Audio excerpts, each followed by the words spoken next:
Voilà l'exercice suivant, relatif aux tabulations et l'insertion d'une forme. On va définir une nouvelle tabulation, utiliser les de sorte que ce soit reproduit le plus fidèlement possible dans certains documents. Alors, en fait, exercice 2, PDF. Aussi créer un rectangle de bordure et changer la couleur de la page. Alors, voyons ici le but, c'est ceci.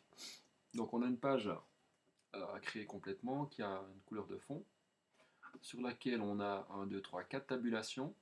Tabulation gauche, tabulation droite, tabulation gauche avec point de suite sur notre tabulation gauche. Et on va écrire n'importe quel texte, ça c'est vraiment pas important.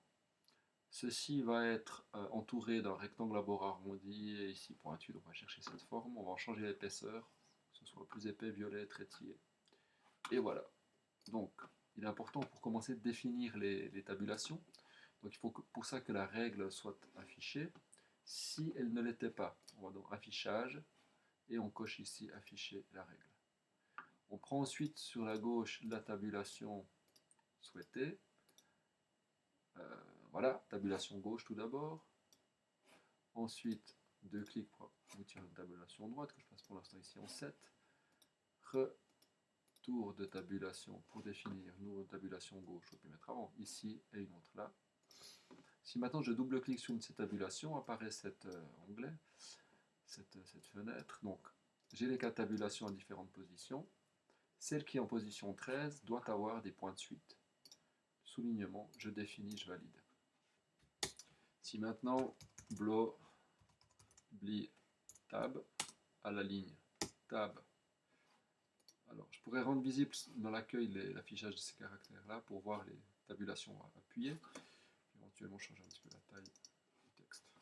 Donc en ligne suivante, bleu, table, bleu, bleu, qu'on va mettre l'alignement à se faire à droite, tab, tab. Et finalement, voilà, tab, fini, tab, tab. Je cache ces caractères et je vais comparer avec le but. Donc, au niveau des tabulations, c'est parfait. Maintenant, si je souhaitais changer la position, important de le rappeler, de ces tabulations, il faut que je sélectionne les 3 lignes et que je prenne par exemple cette tabulation-là. Alors, undo, qu'est-ce qui s'est passé? Je la prends, je lâche, on va approcher un peu ça, le début ici, et imaginons que la tabulation droite, on souhaite l'arrêter là. On aurait ça. Alors, le fond de page, je me mets dans le mode création, onglet création plutôt. Et tout à droite, on a couleur de page. On va choisir n'importe quelle couleur, ceci ira bien. Il s'agit maintenant d'insérer une forme. Alors, dans les formes, on cherche une forme rectangulaire, à bord un peu arrondi, c'est celle-là. Voilà. Arrondi avec un coin diagonal, avec un angle diagonal, ça fait ça. Alors, on va en modifier le remplissage, ça doit être blanc. C'est pas aucun remplissage, hein. Au remplissage, je ferait cette transparent, donc ferait jaune. On doit au contraire choisir blanc. Dans le contour, pardon, c'était violet et épais. Donc violet tout d'abord, on y retourne, épaisseur, très épais. Et il y avait également dans le contour un style de tiret à choisir parmi ce qu'il y a.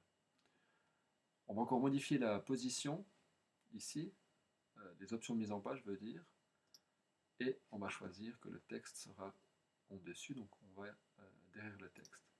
Ainsi le texte apparaît devant. Est-ce que ça correspond? Voyons. Très bien, très bien. Voilà. Donc enregistrer ce fichier et c'est terminé pour ceci. Donc vraiment important aussi, c'est l'utilisation des tabulations que je voulais mettre en évidence avec cet exercice.